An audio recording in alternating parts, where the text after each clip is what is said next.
Туғандар, құлағыда Р деген жазуысы не линия дейсіздер?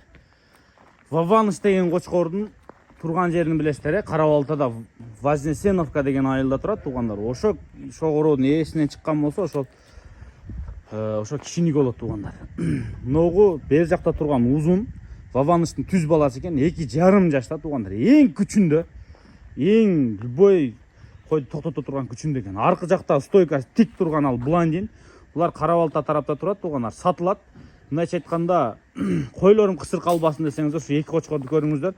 Өзін арықтатпай, қинабай тұрып, любой қойды тоқтатып қоя тұрған мезгілінде. Еттері дағы спортивный ет. Туғандар, любой жаққа алып барсаңыздар қиналбай жетеді. Анда көріңіздер, мына блондиндин линиясындағынан баштайын. Жоон жолпу қошқор екен. Туғандар, как танкердің немесінде, туғандар. Ушунун баасы болор 100, құлақ 20 плюс метрге жетпей қалады, 96. Арқы туғандар, Вованыш негізі ұзын береді. Туғандар, құлағы да Р деп тұрады.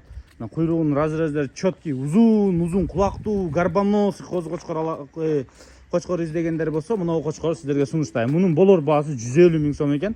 Қысқасы екеудің жақсы линиядан.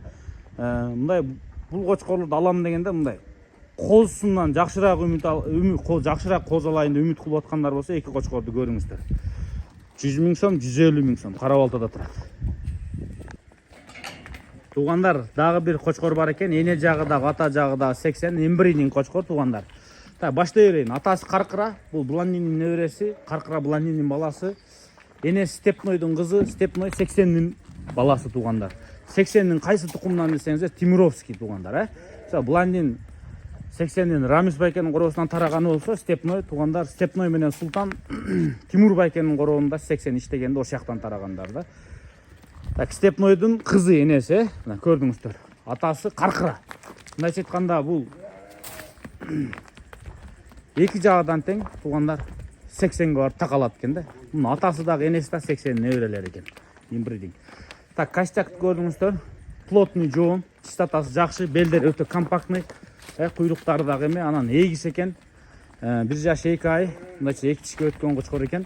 Басы туғандар $5000. Линияға керек болса, инбридинг 80 закрепленный қан керек болса, шуны көріңіздер.